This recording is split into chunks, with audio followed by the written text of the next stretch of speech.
بسم اللہ الرحمن الرحیم۔ السلام علیکم۔ یہ کتاب آپ کے لیے کاشانہ بصیرت کے یوٹیوب چینل کی جانب سے ریکارڈ کی جا رہی ہے۔ کتاب کا نام ہے خلافت و ملوکیت۔ اب ہم کتاب کا پارٹ نمبر 10 پڑھیں گے۔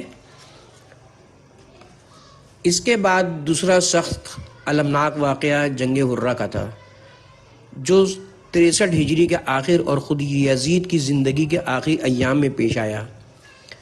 اس واقعے کی مختصر روداد یہ ہے کہ اہل مدینہ نے یزید کو فاسق و فاجر اور ظالم قرار دے کر اس کے خلاف بغاوت کر دی، اس کے عامل کو شہر سے نکال دیا اور عبداللہ بن حنظلہ کو اپنا سربراہ بنا لیا۔ یزید کو یہ اطلاع ملی تو اس نے مسلم بن اکبر المری کو جسے سلف صالحین مشرف ابن عقبہ کے کہتے ہیں 12,000 فوج دے کر مدینے پر چڑھائی کے لیے بھیج دیا اور اسے حکم دیا کہ 3 دن تک اہل شہر کو اطاعت قبول کرنے کی دعوت دیتے رہنا، پھر اگر وہ نہ مانے تو ان سے جنگ کرنا اور جب فتح پالو تو 3 دن کے لیے مدینے کو فوج پر مباح کر دینا۔ اس ہدایت پر یہ فوج گئی، جنگ ہوئی، مدینہ فتح ہوا اور اس کے بعد یزید کے حکم کے مطابق 3 دن کے لیے فوج کو اجازت دے دی گئی کہ شہر میں جو کچھ چاہے کرے۔ ان 3 دنوں میں شہر کے اندر ہر طرف لوٹ مار کی گئی، شہر کے باشندوں کا قتل عام کیا گیا، جس میں امام زہری کی روایت کے مطابق 700 معززین اور 10,000 کے قریب عوام مارے گئے۔ اور غضب یہ کہ وحشی فوجیوں نے گھروں میں گھس کر بے دریغ عورتوں کی عصمت دری کی۔ حافظ ابن اسیر کہتے ہیں کہ کہا جاتا ہے کہ ان دنوں میں 1,000 عورتیں زنا سے حاملہ ہوئیں۔ بالفرض اہل مدینہ کی بغاوت ناجائز ہی تھی، مگر کیا کسی باغی مسلمان آبادی بلکہ غیر مسلم باغیوں اور حربی کافروں کے ساتھ بھی اسلامی قانون کی روح سے یہ سلوک جائز تھا؟ اور یہاں تو معاملہ کسی اور شہر کا نہیں، خاص مدینۃ الرسول کا تھا، جس کے متعلق نبی صلی اللہ علیہ وسلم کی یہ ارشادات بخاری، مسلم، نسائی اور مسند احمد میں متعدد صحابہ سے منقول ہوئے ہیں کہ مدینے کے ساتھ جو شخص بھی برائی کا ارادہ کرے گا، اللہ اسے جہنم کی آگ میں سیسے کی طرح پگھلا دے گا۔ جو شخص اہل مدینہ کو ظلم سے زیادہ خوفزدہ کرے، اللہ اسے خوفزدہ کرے گا۔ اس پر اللہ اور ملائکہ تمام انسانوں کی لعنت ہے۔ قیامت کے روز اللہ اس سے کوئی چیز اس گناہ کے فدیے میں قبول نہ فرمائے گا۔ حافظ ابن کثیر کہتے ہیں کہ انہی احادیث کی بنیاد پر علماء کے ایک گروہ نے یزید پر لعنت کو جائز رکھا ہے، اور یہ قول ان کی تائید میں امام احمد بن حنبل کا بھی ہے، مگر ایک دوسرا گروہ صرف اس لیے اس سے منع کرتا ہے کہ کہیں اس طرح اس کے والد یا صحابہ میں سے کسی اور پر لعنت کرنے کا دروازہ نہ کھل جائے۔ البدایہ جلد نمبر 8 صفحہ نمبر 223۔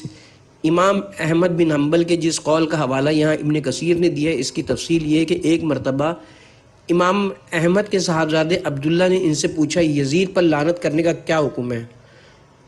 انہوں نے جواب دیا میں کیسے اس شخص پر لعنت نہ کروں جس پر خدا نے لعنت کی ہے، اور اس کے ثبوت میں انہوں نے یہ آیت پڑھی، سورہ محمد آیت نمبر 22 سے 23۔ پھر تم سے اس کے سوا اور کیا توقع کی جا سکتی ہے؟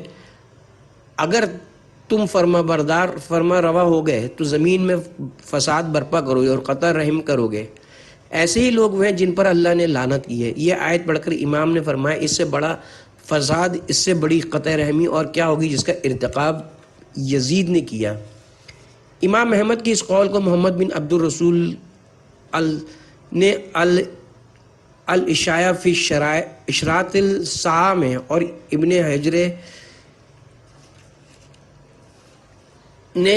حجر نے سوائق المحرقہ میں نقل کیا ہے، مگر علامہ سفارینی اور امام ابن تمیمہ کہتے ہیں کہ زیادہ معتبر روایات کی روح سے امام احمد یزید پر لعنت کرنے کو پسند نہیں کرتے تھے۔ علماء اہل سنہ میں سے جو لوگ جواز لعنت کے قائل ہیں، ان میں سے ابن جوزی، قاضی ابو العلی، علامہ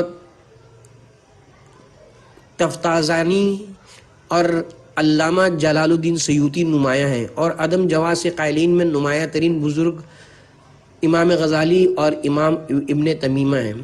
میرا اپنا میلان اس طرح ہے کہ صفات ملونہ کے حاملین پر جامع طریقے سے تو لعنت کی جا سکتی ہے۔ مثلا یہ کہا جا سکتا ہے کہ ظالموں پر خدا کی لعنت، مگر کسی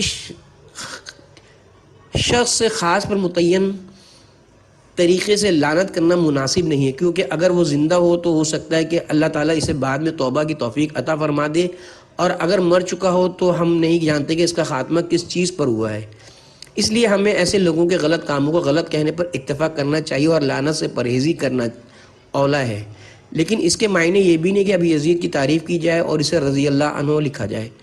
حضرت عمر بن عبدالعزیز کی مجلس میں ایک مرتبہ ایک شخص نے یزید کا ذکر کرتے ہوئے امیر المومنین یزید کے الفاظ استعمال کیے تو سخت ناراض ہو کر انہوں نے فرمایا، تو یزید کو امیر المومنین کہتا ہے اور اسے 20 کوڑے لگوائے۔ تہذیب التہذاب جلد نمبر 11 صفحہ نمبر 36۔ حضرت حسن بصری کو ایک مرتبہ یہ تانا دیا گیا کہ آپ جو بنی امیہ کے خلاف خروج کی کسی تحریک میں شامل نہیں ہوتے تو کیا آپ اہل شام یعنی بنی امیہ سے راضی ہیں؟ جواب میں انہوں نے فرمایا، میں اور اہل شام سے راضی ہوں، خدا ان کا ناز کرے، کیا یہ وہی نہیں ہے جنہوں نے رسول اللہ صلی اللہ علیہ وسلم کے حرم کو حلال کر لیا اور 3 دن تک اس کے باشندوں کا قتل عام کرتے پھرے،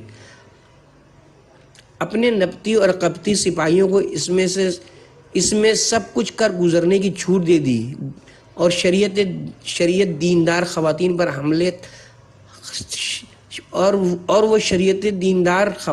حملے کرتے رہے اور کسی حرمت کی ہتک کرنے سے نہ روکے، پھر بیت اللہ پر چڑھ دوڑے، اس پر سنگ باری کی اور اس کو آگ لگا دی۔ ان پر خدا کی لعنت ہو اور وہ برا انجام دیکھیں۔ تیسرا واقعہ وہی ہے جس کا حضرت حسن بصری رحمۃ اللہ علیہ نے آخر میں ذکر کیا کہ مدینے سے فارغ ہونے کے بعد وہی فوج جس نے رسول اللہ صلی اللہ علیہ وآلہ وسلم کے حرم میں یہ ادھم مچا رکھا تھا، حضرت ابن زبیر سے لڑنے کے لیے مکے پر حملہ آور ہوئی، اور اس نے منجمیق کے لگا کر خانہ کعبہ پر سنگ باری کی، جس سے کعبہ کی ایک دیوار شکستہ ہو گئی۔ اگرچہ روایت یہ بھی کہ انہوں نے کعبہ پر آگ بھی برسائی تھی، لیکن آگ لگنے کے کچھ دوسرے وجوہ بھی بیان کیے جاتے ہیں، البتہ سنگ باری کا واقعہ متفقہ علیہ ہے۔ ان واقعات نے یہ بات بالکل واضح کر دی کہ یہ حکمران اپنے اقتدار اور اس کے بقا و تحفظ کو ہر چیز پر مقدم رکھتے تھے، اور اس کے لیے انہیں کسی حد کو پھاند جانے اور بڑی سے بڑی حرمت کو توڑ ڈالنے میں بھی باک نہ تھا۔ دولت بنی مروان میں اس کے بعد مروان اور اس کی اولاد کا دور حکومت آیا، اور اس میں دین سے سیاست کی آزادی بلکہ سیاست پر دین کے احکام و حدود کی قربانی انتہا کو پہنچ گئی۔ عبد الملک بن مروان اگرچہ بڑے درجے کے فقہ میں سے تھا، بادشاہ سے پہلے اسے مدینے میں حضرت سعید بن مسیب، عروہ بن زبیر کے مرتبے کا فقیہ سمجھا جاتا تھا، اور یزید کے زمانے میں اس نے کعبے پر سنگ باری کے خلاف سخت ناراضی کا اظہار کیا تھا، مگر جب وہ خود خلیفہ ہوا تو اس نے حضرت عبداللہ بن زبیر کے خلاف جنگ کے لیے حجاج بن یوسف کو مکہ بھیج دیا۔ اس ظالم نے عین حج کے زمانے میں مکہ معظمہ پر چڑھائی کی جبکہ زمانہ جاہلیت میں کفار و مشرکین بھی جنگ سے ہاتھ روک لیتے تھے۔ کوہ ابو قبیس پر منجمکیں لگا کر خانہ کعبہ پر سنگ باری کی۔ حضرت عبداللہ بن عمر کے سخت اصرار پر ایک سنگ باری صرف اتنی دیر کے لیے روکی گئی کہ باہر سے آئے ہوئے حجاج طواف و سعی کر لیں، لیکن نہ اس سال کے حج میں مکہ کے لوگ مینا اور عرفات جا سکے، اور نہ خود حجاج کی فوج کے لوگ طواف و سعی کر سکے۔ باہر سے آنے والوں نے جب طواف زیارت کر لیے تو حجاج نے اعلان کیا کہ سب حاجی نکل جائیں، اور اثر نو سنگ باری شروع کر دی۔ پھر فتح کے بعد جو کچھ عبداللہ بن زبیر، عبداللہ بن صفوان اور عمارہ بن حزم کے سروں اور ان کی لاشوں کے ساتھ کیا گیا، اس کا ذکر ہم پہلے کر چکے تھے۔ عبد الملک اور اس کے بیٹے ولید کے زمانے کی سب سے بڑی لعنت حجاج کی گورنری تھی، جسے 20 سال تک ظلم و ستم کی کھلی چھوٹ ملی رہی ہے۔ اگرچہ کوئی انسان بھی دنیا میں مجسم شر نہیں ہوتا، اور حجاج بن یوسف بھی خیر سے بالکل خالی نہ تھا۔ قرآن پر اعراب لگوانا اس کی وہ نیکی ہے جس کی تعریف رہتی دنیا تک کی جائے گی۔ سندھ کی فتح بھی اسی کے کارناموں میں سے ہے جس کی بدولت آج اس سرزمین میں اللہ کا نام لینے والے پائے جاتے ہیں، مگر کسی شخص کی ساری نیکیاں بھی ایک مومن کے قتل ناحق کی ہم وزن نہیں ہو سکتی، کجا کہ وہ ظلم و ستم جس کا ارتکاب اس نے اپنے طویل دور حکومت میں کیا۔ مشہور امام قرۃ عاصم بن ابی النجود کہتے ہیں کہ اللہ کی حرمتوں میں سے ایک حرمت ایسی نہیں رہ گئی جس کا ارتکاب اس شخص نے نہ کیا ہو۔ حضرت عمر بن عبدالعزیز کہتے ہیں کہ اگر دنیا کی تمام قوتیں خباثت کا مقابلہ کریں اور اپنے سارے خبیث لے آئیں تو ہم تنہا حجاج کو پیش کر کے ان پر بازی لے جا سکتے ہیں۔ حضرت عبداللہ بن مسعود کو وہ سردار منافقین کہتا تھا۔ اس کا قول تھا کہ اگر ابن مسعود مجھے مل جاتے تو میں ان کے خون سے زمین کی پیاس بجھاتا۔ اس نے اعلان کیا تھا کہ ابن مسعود کی قرأت پر کوئی شخص قرآن پڑھے گا تو میں اس کی گردن مار دوں گا، اور موصف میں سے اس کی قرأت کو اگر سور کی ہڈی سے بھی چھیلنا پڑے تو چھیل دوں گا۔ اس نے حضرت انس بن مالک اور حضرت سہیل بن سعدی جیسے بزرگوں کو گالیاں دیں اور ان کی گردنوں پر مہریں لگائیں۔ اس نے حضرت عبداللہ بن عمر کو قتل کی دھمکی دی اور وہ اعلانیہ کہتا تھا کہ اگر میں لوگوں کو مسجد کے ایک دروازے سے نکلنے کا حکم دوں اور دوسرے دروازے سے نکلیں تو میرے لیے ان کا خون حلال ہے۔ اس کے زمانے میں جو لوگ قید کی حالت میں کسی عدالتی فیصلے کے بغیر قتل کیے گئے، صرف ان کی تعداد 1,20,000 بتائی جاتی ہے۔ جب وہ مرا تو اس کے قید خانوں میں 80,000 بے قصور انسان کسی مقدمے اور کسی عدالتی فیصلے کے بغیر سڑ رہے تھے، اور یہ ظالم گورنر تھا جس کے حق میں عبد الملک نے اولاد کو مرتے وقت وصیت کی تھی کہ حجاج بن یوسف کا ہمیشہ لحاظ کرتے رہنا، کیونکہ وہی ہے جس نے ہمارے لیے سلطنت ہموار کی، دشمنوں کو مغلوب کیا اور ہمارے خلاف اٹھنے والوں کو دبا دیا۔ یہ وصیت اس ذہنیت کی پوری نمائندگی کرتی ہے کہ جس کے ساتھ یہ لوگ حکومت کر رہے تھے۔ ان کی نگاہ میں اصل اہمیت ان کے اپنے اقتدار کی تھی، اس کا قیام و استحکام جس ذریعے سے بھی ہو ان کے نزدیک مستحسن تھا، قطع نظر اس سے کہ شریعت کی تمام حدیں اس کی خاطر توڑ ڈالی جائیں۔ یہ ظلم و ستم اس حد کو پہنچ گیا تھا کہ ولید بن عبد الملک کے زمانے میں ایک مرتبہ حضرت عمر بن عبدالعزیز چیخ اٹھے کہ عراق میں حجاج، شام میں ولید، مصر میں قرہ بن شریک، مدینے میں عثمان بن حیان، مکے میں خالد بن عبداللہ القصری، خداوندہ تیری دنیا ظلم سے بھر گئی ہے، اب لوگوں کو راحت دے۔ سیاسی ظلم کے علاوہ یہ لوگ عام دینی معاملات میں بھی بڑی حد تک انحراف پسند ہو گئے تھے۔ نمازوں میں غیر معمولی تاخیر ان کا معمول تھا۔ جمعے کا پہلا خطبہ بیٹھ کر دیتے تھے۔ عیدین میں نماز سے پہلے خطبہ دینے کا طریقہ مروان نے اختیار کیا اور اس کے خاندان کے لیے مستقل سنت بن گیا۔ عمر بن عبدالعزیز کا مبارک دور۔ بنی امیہ کی حکومت کے پورے 92 سالہ دور میں حضرت عمر بن عبدالعزیز کی خلافت کے 2.5 سال تاریکی میں روشنی کی حیثیت رکھتے ہیں۔ ان کی زندگی کا رخ جس واقعے نے بدلا وہ یہ تھا کہ 93 ہجری میں جب کہ وہ مدینے کے گورنر تھے، ولید بن عبد الملک کے حکم سے حضرت عبداللہ بن زبیر کے صاحبزادے خبیب کو 50 کوڑے لگوائے گئے۔ پھر سردی کے موسم میں ان کے سر پر ٹھنڈے پانی کی مشق چھوڑ دی گئی، پھر ان کو دن بھر مسجد نبوی کے دروازے پر کھڑا رکھا گیا۔ آخرکار اسی وجہ سے ان کا انتقال ہو گیا۔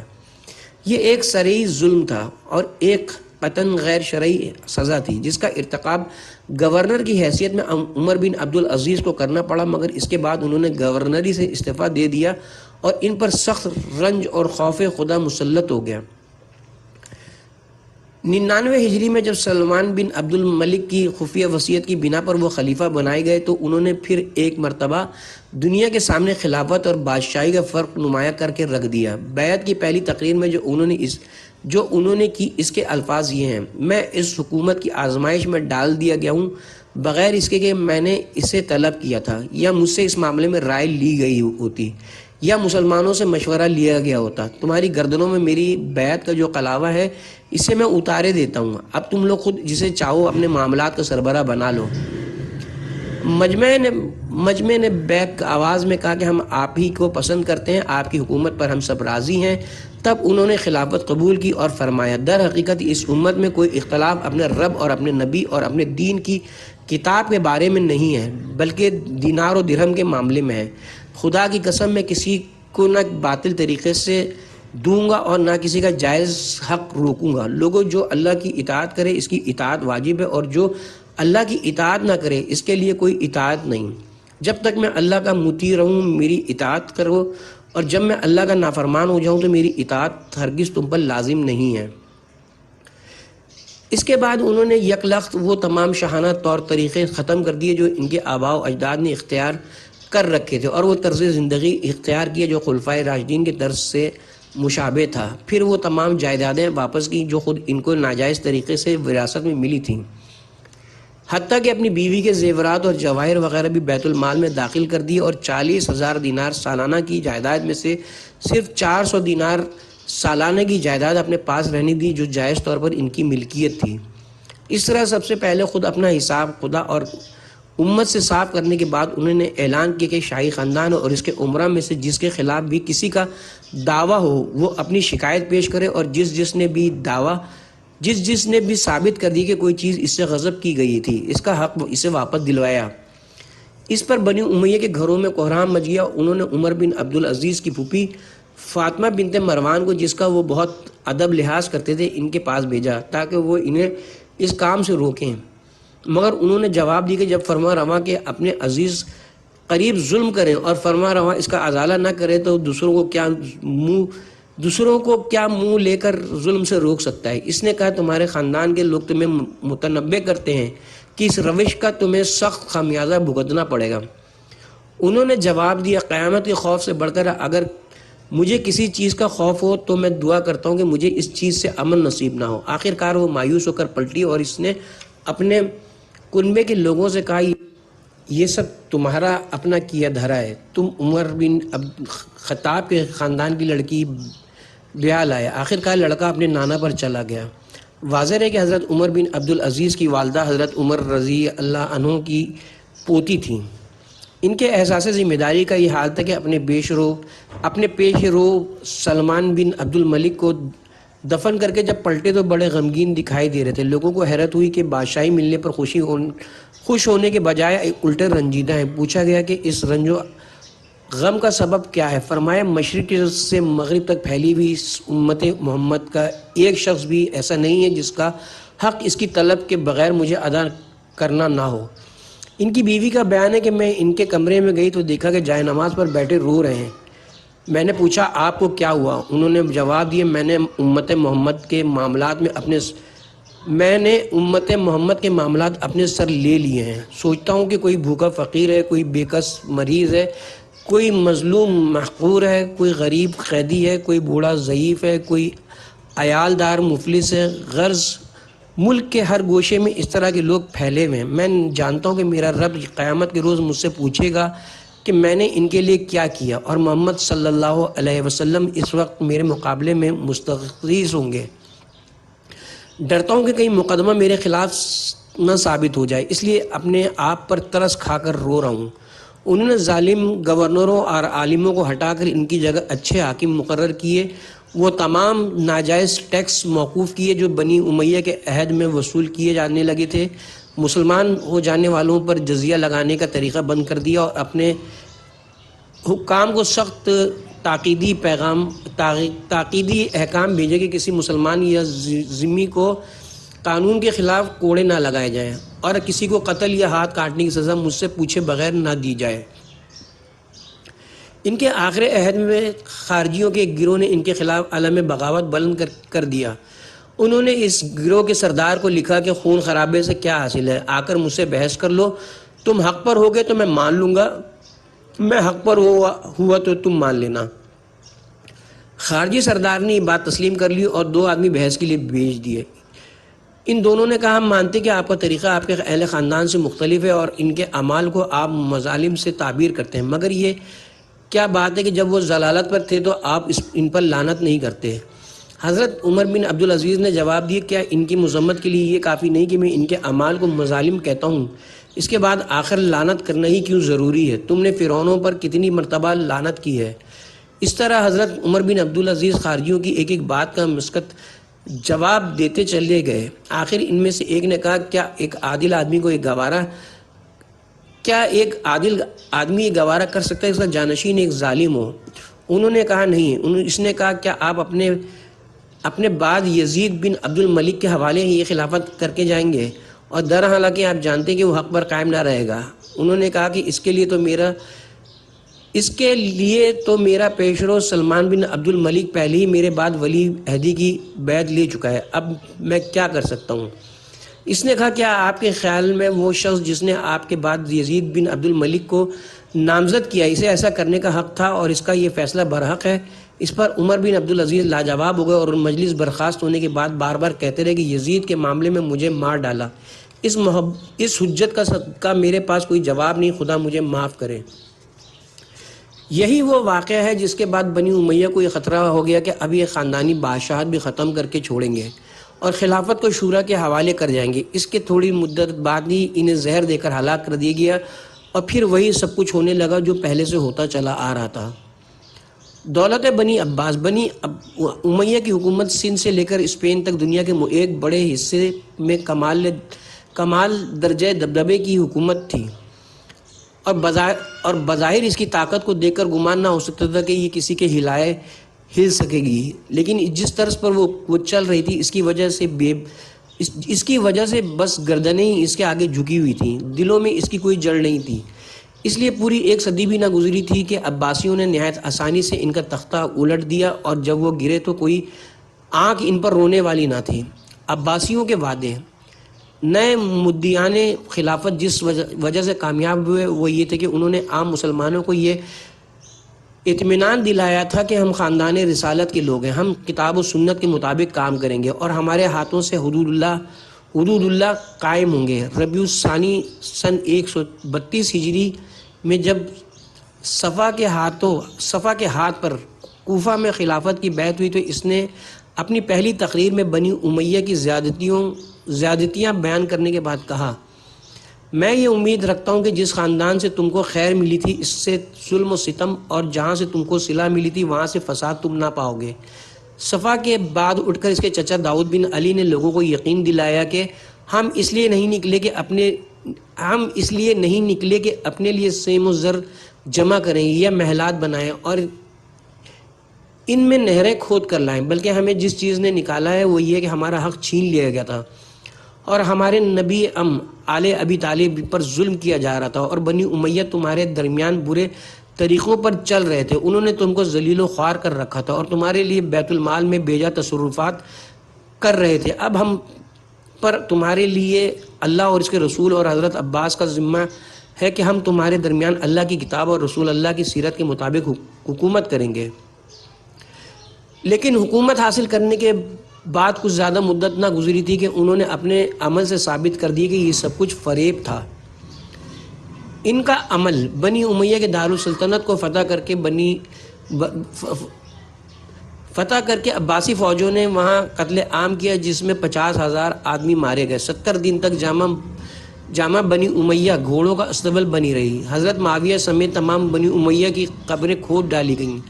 ہشام بن عبد الملک کی لاش قبر میں صحیح سلامت مل گئی تو اس کو کوڑوں سے پیٹا گیا، چند روز تک اسے منظر عام پر لٹکائے رکھا گیا اور پھر جلا کر اس کی راکھ اڑا دی گئی۔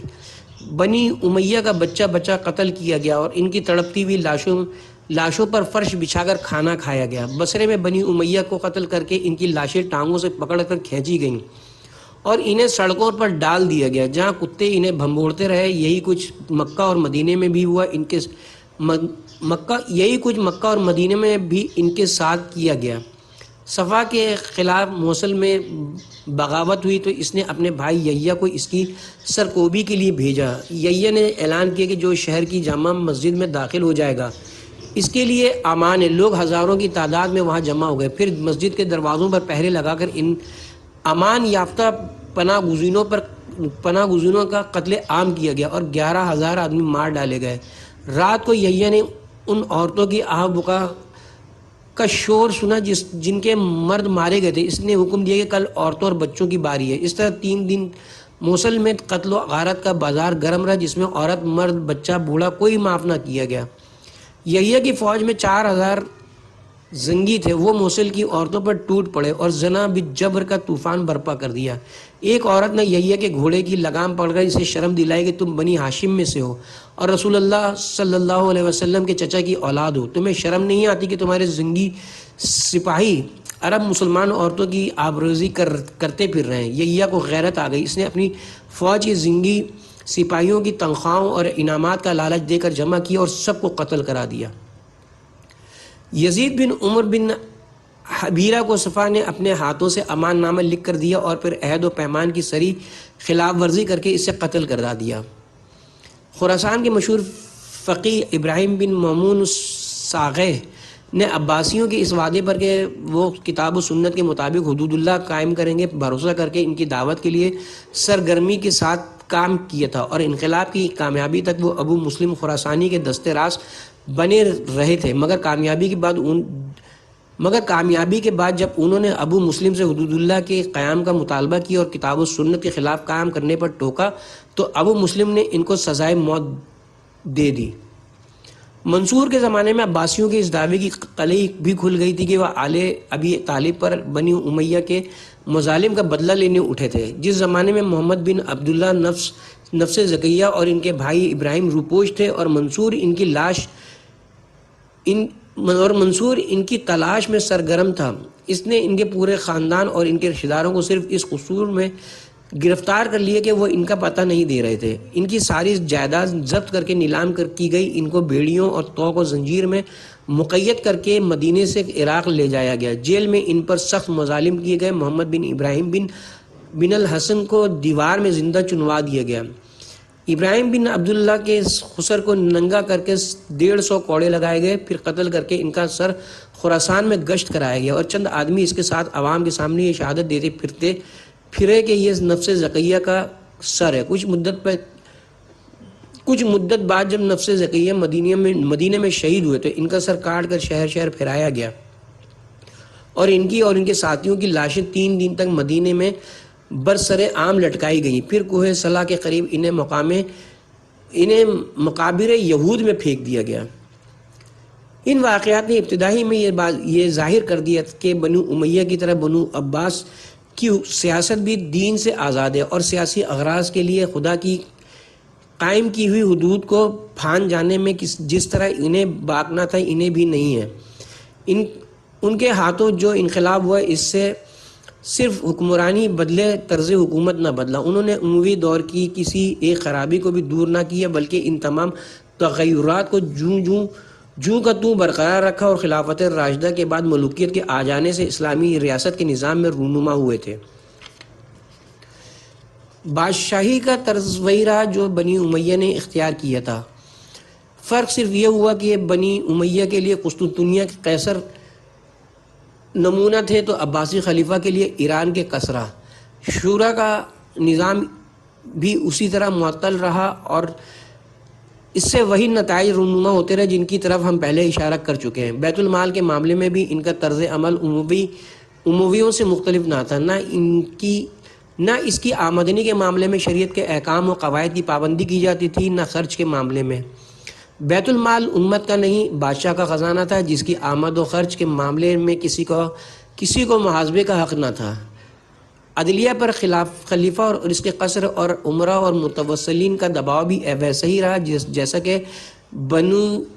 کہ بنی امیہ کے عہد میں تھا۔ خلیفہ المہدی کے زمانے میں اس کے ایک قائد اور ایک تاجر کا مقدمہ قاضی عبید اللہ بن حسن کی عدالت میں پیش ہوا۔ خلیفہ نے قاضی صاحب کو لکھ بھیجا کہ اس مقدمے کا فیصلہ میرے قائد کے حق میں کیا جائے۔ قاضی صاحب نے اس حکم کی اطاعت نہ کی اور معزول کر دیے گئے۔ ہارون رشید کے عہد میں قاضی حفص بن غیاث نے خلیفہ کی بیگم زبیدہ کے ایک آدمی کے خلاف فیصلہ کیا اور انہیں بھی عہدے سے ہٹنا پڑا۔ شعوبی تحریک اور زندقہ، نسلی، قبائلی اور وطنی عصبیتیں جو بنی امیہ نے بھڑکائی تھی بنی عباس کے عہد میں وہ پہلے سے بھی شدید تر ہو گئی۔ اول تو عباسی دعوت کی بنیادی ایک خاندان کے مقابلے میں دوسرے خاندان کے نسلی استحقاق پر تھی، مگر اپنی کامیابی کے لیے انہوں نے ایک طرف عرب قبائل کو ایک دوسرے کے خلاف لڑانے اور دوسری طرف اجمیوں کو عربوں کے خلاف بھڑکا کر استعمال کرنے کی پالیسی اختیار کی۔ عباسی دعوت کے امام ابراہیم بن محمد بن علی بن عبداللہ بن عباس نے ابو مسلم خراسانی کو خراسان کے کام کا سربراہ مقرر کرتے ہوئے جو ہدایات بھیجی تھی، ان میں سے ایک یہ تھی کہ عربوں میں یمانی اور مصری کے جو اختلافات موجود ہیں، ان سے فائدہ اٹھا کر یمنیوں کو مصریوں سے خوب لڑاؤ۔ اور دوسری ہدایت یہ تھی کہ اگر ممکن ہو تو ایک زبان بھی عربی بولنے والی باقی نہ چھوڑو، اور 5 بالغ یا اس سے زیادہ کا کوئی عرب لڑکا جس کے متعلق تمہیں ذرا بھی شبہ ہو، اسے قتل کر ڈالو۔ اس طرز عمل کا نتیجہ یہ ہوا کہ بنی امیہ کے دور میں ان کے عربی تعصب کی وجہ سے بھی اجمی قوم پرستی شعوبیت کی جو آگ اندر ہی اندر سلگ رہی تھی، بنی عباس کے زمانے میں وہ پوری قوت کے ساتھ بھڑک اٹھی، اور اس نے صرف عربی عصبیت ہی کے خلاف نہیں بلکہ خود اسلام کے خلاف بھی زندقے کا ایک محاذ اٹھا کھڑا کر کیا۔ اہل عجم میں نسلی فخر و غرور کا جذبہ پہلے ہی موجود تھا، خصوصاً عربوں کو تو وہ اپنے مقابلے میں نہایت حقیر سمجھتے تھے۔ اسلامی فتوحات کے دور میں جب وہ ریگستان عرب کے شتربانوں سے مغلوب ہوئے تو اول انہیں اپنی ذلت کا سخت احساس ہوا، مگر اسلام کے اصول انصاف و مساوات اور صحابہ و تابعین اور علماء و فقہائے امت کے دیندارانہ طرز عمل نے نہ صرف یہ کہ ان کے اس زخم پر مرہم رکھ دیا بلکہ انہیں عالمگیر امت مسلمہ کے اندر کامل معاشرتی مساوات کے ساتھ جذب کرنا شروع کر دیا۔ اس کی پشت پر اگر حکومت کی انتظامی پالیسی بھی انہی اصولوں کے مطابق ہوتی تو کبھی کسی غیر عرب قوم کے اندر اپنی علیحدگی کا احساس اور قوم پرستی کا جذبہ پیدا نہ ہو سکتا۔ لیکن پہلے بنی امیہ کی سخت عربی عصبیت نے، جس کا ذکر ہم کر چکے ہیں، ان کے ساتھ ذلت کا برتاؤ کر کے ان میں جوابی تعصب پیدا کیا، اور پھر عباسیوں نے اسے اپنی سیاسی اغراض کے لیے استعمال کر کے ابھرنے اور چھا جانے کا موقع دے دیا۔ اہل عجم نے اسی امید پر عباسی دعوت کا ساتھ دیا تھا کہ ہماری تلواروں